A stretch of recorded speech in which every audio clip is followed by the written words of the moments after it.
ding po pa din ko so sa job ya ka so lai aswai po a hem nan te chu alien ko ti zia an hem ve ka hoi le ko do pa sia kan te chan chu job ni le nan ma la ki van hem te tin ken zai ka so na ta ti hoi le po ni rum ba ke na ko na sual lo chu kan sual lo chu kan ti ve lo na lo kan he chim du mi ki choi ki kan kan na cho cho pa kan sual lo chu kan he ki lo na ke kan he chim du mi ki chu mo mi num kan si le ka he ti ko chu ka pa la a si kan sla mo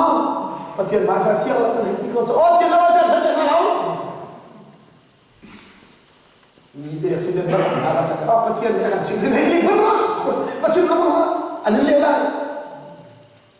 chim na fia mo chúng ta nói rồi thì sẽ phát hiện có là thật là bây giờ nó rồi bây giờ anh chỉ đâu cái nào đó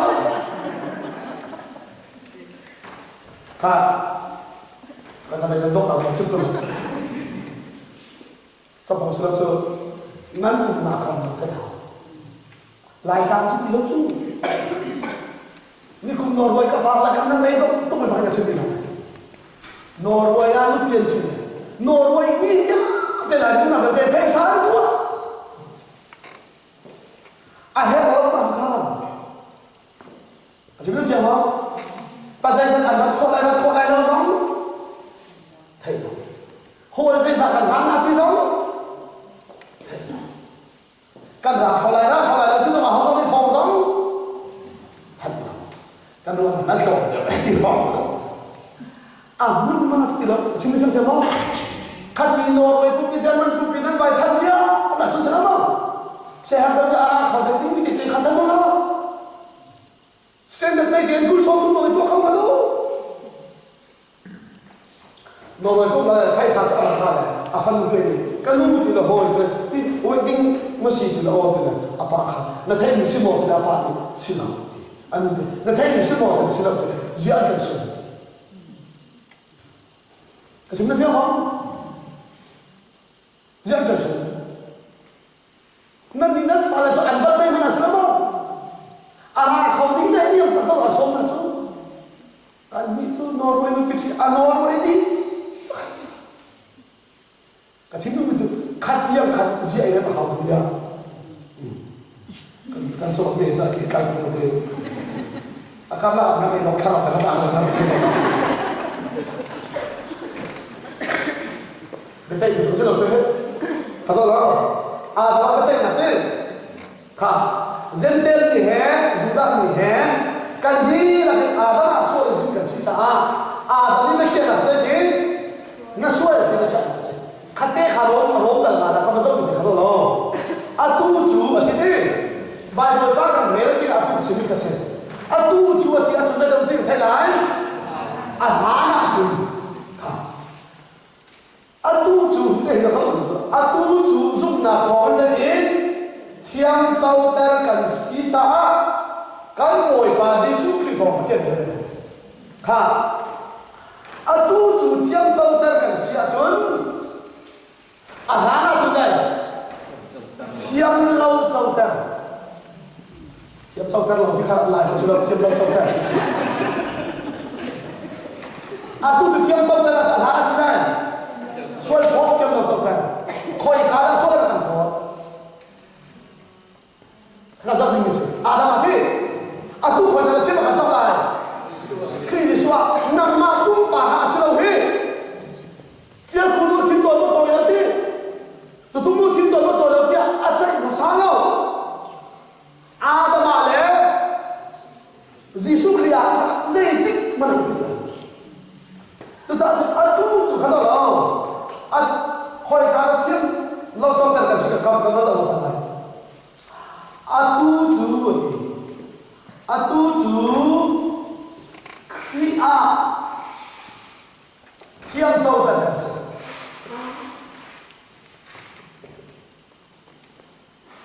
Tu chủ khi thiên châu tất cả sự thì hiện chuẩn thiên châu tất cả những cái phòng thì khôi cá ăn tôn mình đã xí thì sao? Thiam châu ta cái bị để phăng chú bé chạy ngạc giống là làm gì chúng ta thấy mà nó mini xua là tôi thì gặp tôi là tôi dám chuột đi chú tiếng anh sẽ cái biên chạy bé chạy Bolivia chạy nào đi chú biết anh chạy bắt chú đây là ông thiên châu tên gì đấy thiên lâu châu à xưa chú thiên châu tên gì bị phăng chú khỏi cả hắn tôi gì thế bây giờ là chúng ta Asia chúng ta thiên ni khá khá lại Asia chúng ta thiên ni Ahlana khan Zuda ni kha Zayn ni đã bị chạy ra mong sân nổi biển thế tu chú Zuda ni cần xia Zayn tê ni cần xia mong sân nổi biển để chạy ra cross up ni việt tê bị chạy ra có hiểu không? Dân tên bị sẽ dù ta bị sẽ khói ra cross up phải lắm mà chạy là hít không thể không phải là chú Asia chú nằm mà lệ cái mà chạy là bên đó mà lệ gì xua chạy không rõ rồi hi đó là khi chúng ta khác ăn xí cái gì để khác xí rất là khó đó mà chạy là chúng xua tí xí tí Asia chúng cái đó là tu chú khi cái gì thì trong tất cả xí bắt khát tên là bắt khát cái cái gì đó Giêsu he cái là cái Giêsu he chi là na Giêsu Christ he cái này Giêsu Christ lại mô chi là cái thọ thản một kinh Christ Giêsu đó mà anh muốn liêu ai Giêsu Christ Giêsu mà sao này Giêsu kha Mary có sự hỗ trợ kha khi thì chúng ta chia đi chỉ tí thùng mà phải không chúng ta chỉ là tác giả khá dây ăn nó sắp tới Giêsu có tiền chỉ tí thùng Giêsu thì chúng ta khắp tu đi chỗ chúng ta Giêsu khi thì chúng ta khắp tu đi ngã có tiền chỉ thùng thì nào để thọ tràn đó chúng ta có tiền chỉ tí thùng ní không tu cái chuyện như thế này cái chắc chắn là thấy không chỉ là chúng ta không tu thì nghĩ bất thiên không đi đâu chứ chúng ta không tu thì nghĩ bất thiên chỉ tí thu nghĩ khi nào thọ tràn đó chúng ta bất thiên thì chỉ là thu nghĩ không tu sự sáng là thế bây giờ chúng ta cho ai đặt nặng vẫn thay đầu thì bây giờ chúng ta chúng Giêsu chúng thiên lâu gần trời cái chuyện đó là cái rồi đó Giêsu mạnh khá cái rồi đó Giêsu cái rồi đó bắt chiên đi alpha ba Giêsu khan Giêsu là gì như vậy không Giêsu khan Giêsu cái gì chúng ta attack sa vai là một chuyện nào cả chúng ta dây cho gì nó là không chỉ là Giêsu là gì là dây quăng á Adam xóa cái tắc sai ai không lại trả khi Giêsu thế này suốt anh ấy đi là mới là khi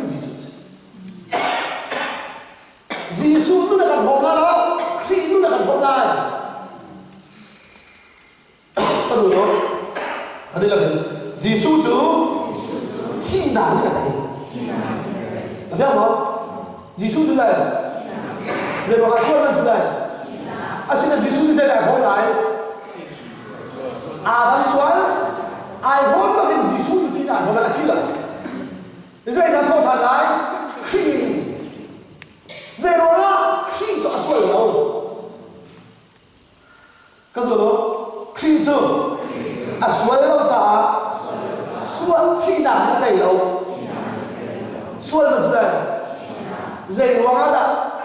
khi Giêsu cần tìm Giêsu khi giờ đó là than thô thản giờ chi là cái này suốt lâu chút đấy xin là giờ đó là tác giả chút gì Adam suốt với ai home chịu khăn tiếc thì cầm nó rộng chú cha chú nang ma bian chạy mà sao đâu cái ma bian aka chạy mà sao đâu đi khi mà nó uống gì xóa thì có sao rồi đó mi dạy hắn khi gì xóa mà rồi mi thằng sẽ hồi đã gì khi gì xóa mà rồi mà họ thì mi để họ đó căn lại bài vở đi pe thay thì akan lihat dia sao Soma bài cái cái nó luôn câu hỏi các bạn đều trả lời Lumidiga đây gì khi đó nói si đi lên mà chú khi cái đúng là hỏi cái đó đúng Adama cái đúng là bây giờ là gì đây là suy khi cái đúng là gì đây là suy đâu khát cái sao đâu giá trị bây giờ là dạy từ lại chúng nhiều hàng chuan tu bộ Yeshua Christa om cái tan chuan chỉ ha miracle in Christ hắn lại khát cái khát lại là những cái cái thì ati cái khát cái soma bài cái thì mình bốc vậy chú các bạn phải khó làm à chung chứ thế tu khỏi cái đó bây giờ cho hai chữ chung chứ asa le ana soke tu zara kan lo la ke nan la umte na buin biak in hen nai pe kai chúng ta mau dây đó nai pe kai nan cha chi tu za chung la pe kai chúng ta phải mà nó a chumi han mi tharasi kada ka man do la ai a tu chu khia sai ka de tiang trong cái là chết, Asia chúng Arana chúng tiêm lâu trong cái là chết, khôi cá là tiêm lâu trong cái là chết, Adama cái này là số cái gì, là số cái gì, chúng ta nói cái là khác, Adam cho họ khác cái gì, Giêsu mà khác gì, nó rõ lại,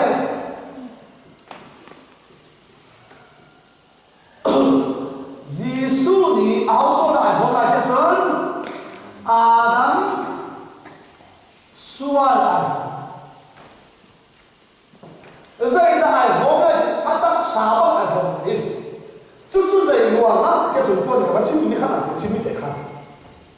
và chiên nhị văn chủ cần là không có lẽ điều gì hậu đã em có mà chuyện nào em đi lẽ Adam khá rõ lòng asle khá và chiên cái lệ đình khá Satan nhị hậu đã sao lại làm gì khá rule tak sai la i pathian pale din vial te ho pathian ni zaiti rule bi nan male na hen minu na dan lai rule tak sa lai la i ka pale din na ho man te hin minu tak sa ka na ve lai kara ve lai ni da nang ni akadil na suk lai abi ni na lu anh lại không có gì chứ nu để phá hậu Giêsu chú ai sai đã bị thành là gì vậy thì lại nu mặc thiêng đi nào bôi lại anh đi nào Giêsu suốt là thế này khắp thủ Emmanuel tiện sao vậy thế Emmanuel thế này bắt chián cái gì nào dây khẩu trắng tắc sai dây hóa là tắc sai là Adam di katinting ni haswa kata sabakin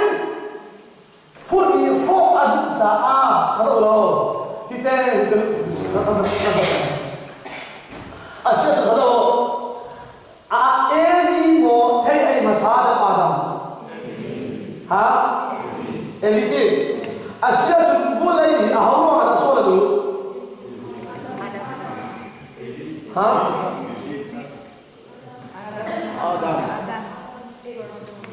hậu đại là sao? Kalau nói là gì? Hidup bên gì? Thật là này. Ai mà sao tu hậu? Asia chúng em đi luôn học cái gì? Suốt là gì? Em đi luôn học cái gì? Sao sao? Atu. Asia là bao nhiêu gì? Gì mà Adam luôn học cái gì suốt gì?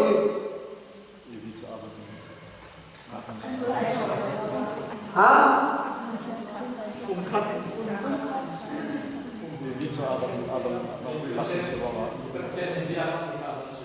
Adam Siwang hả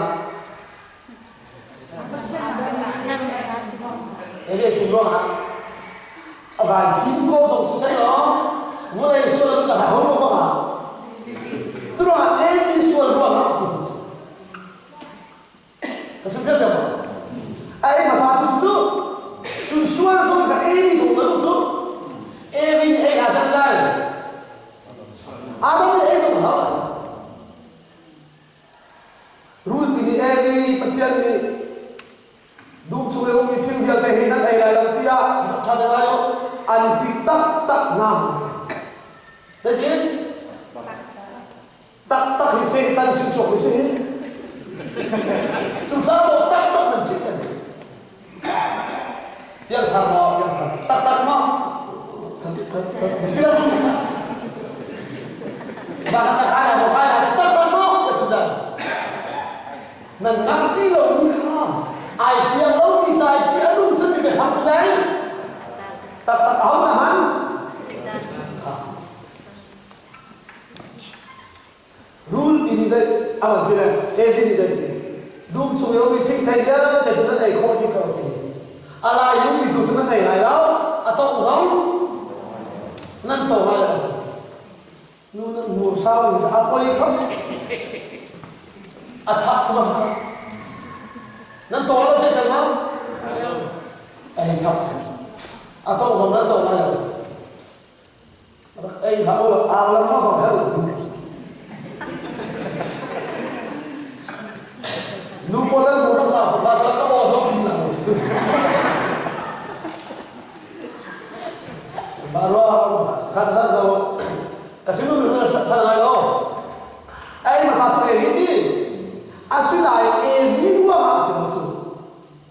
em đi xuống thì không xuống thì không xuống em đi em mà sao nó xuống đâu Adam đi em đi xuống ai không bắt hin bắt khát ăn xin cái đâu Sini dia tekha sual hinsi cucu Adam ji dia tu sih zai ruang hi Yesus Christ man kha asin dia cinta kamu kita mesti kita tahu hello asal tahu lo aku nak tahu lo ke kan dia sebut apa tu ya他在什么事？乱七的，乱七八的唐突如体，他说了，乱七八的在这天，唐突如体的，七你们在这天，本地安息的了，巴卡安息的，他说，安息的是法本地嘞。Tutum te u nào nằm choa lẽ thắng tù ngõ ăn xí lại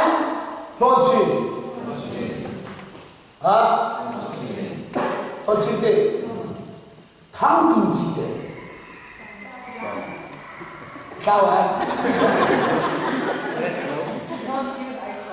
lo chi ai không hả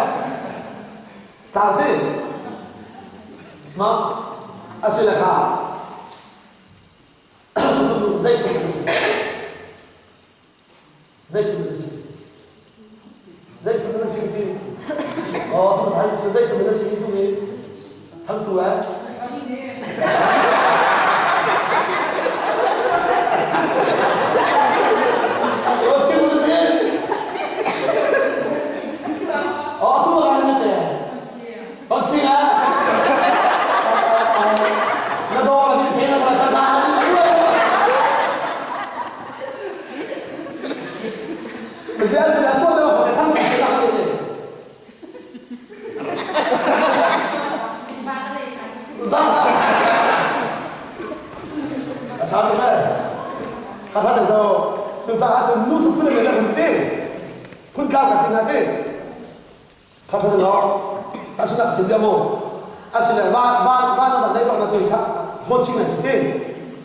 ta chúc nặng xin mo và đi chơi thằng tụi nó chặt lại á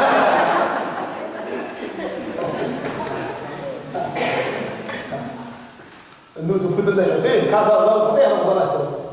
cái đó bé tí là một gì cái sao đó là thằng tụi xí na thì coi cái là sao và vấn đề là cái hot chip mà nó chỉ bằng thế phun thô thế lại phun thô phun cần thô thì là chúng mình trộn sâu Giêsu này phun thô anh là hết được không? Adam hin là gì nào vậy? Khảo hin là gì con nào vậy?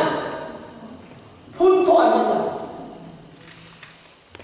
thì điều mình vẫn sẽ hành trên cùng ba thì nên việc là cái gì à? Chắc ba thì mình phun thô thôi chứ không? Thì có phải mình sợ thật là đâu hết? Không sợ. À sẽ sao đó? Và đây mình đang dạy cái gì mà mình sẽ nào? Bắt cái gì đi? À sẽ anh vẫn hiện mình ha, bảo hiện cái gì đấy? Rồi chỉ tu chỉ lại thôi. À sẽ thằng tu cho hỏi cái nào? Rồi chỉ bài anh chỉ bắt thế. Bung khăn anh chỉ bắt em, ama lại thằng tu hiện là gì nào khác? Khơi cả à vào, ama à vào đâu? Hay là đâu? Dễ thế. Ama à vào đâu? Giờ tôi nuôi dây con nó xí cái kia dây là thế nào? Thằng tu nó tiếc quá. Nó chỉ từ hai cái xí đâu? Được chưa không? Nó nuôi cái sốt thuốc rồi.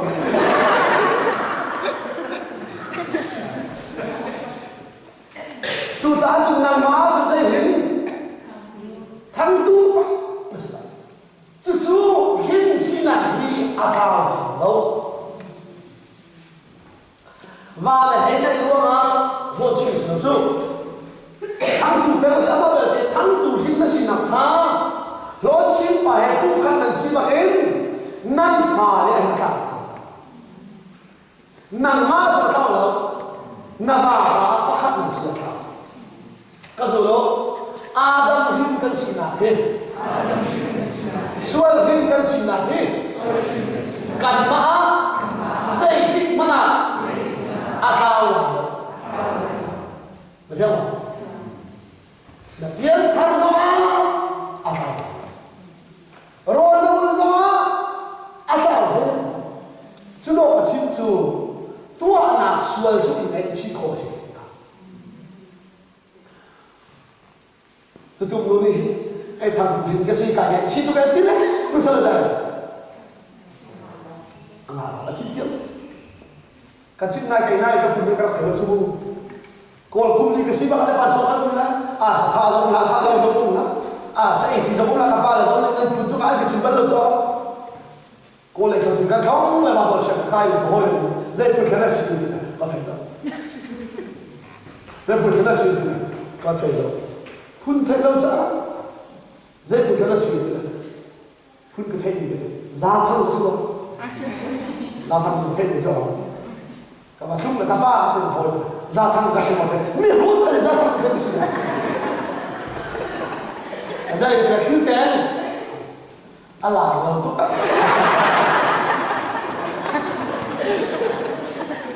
là lâu tốt thấy bao giờ là cái gì đâu Sebab saya pun kata, apa giao thông malam không? Kapan lu shoot begini thega? Nama chúng nó bắt hình lắm mà mình đã khiêu đến thế. Cái nó nằm đây, khéo cái nó cũng chả phải không là. Kapan itu bahasa lại phun chứ, sài phun bắt hết cả thành là bồi phun cái đấy, cần khi tôi thấy là tôi có thể là bạn bồi phun cái gì, kalau là khả năng bồi thì là bùa đó, thì cái là gì, nó nuôi lại khen một bồi thằng nó dễ nó bắt buộc này thì sao, nó nuôi lại khen một nhà chơi, thì kìm cân cả lại thì bồi như nào chứ đi, lại phun cho các bồi, kan sina selama zai tik maka asna nu chu fa na ni bagen nan ma hin kan sina akaw na en va nan nei ni nan phun ka hin so chu Bible cha khoro ara smi kan so zai ruama da eli so la tiro selama eli so cha akaw ni se khoi ka ava ba chu Adam cho ông mua xong mà Jesus Christ mà Eli cho mà thà khi phá bung mà dùng mà thà chúng ta cần mà nhớ để cần xuân đi thôi cái đó lại Jesus đi cần xuân ai hồ đi bung khăn cần xí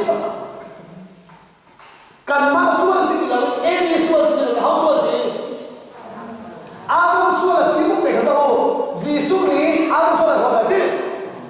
Jesus ni mi viante kan so ai hoba i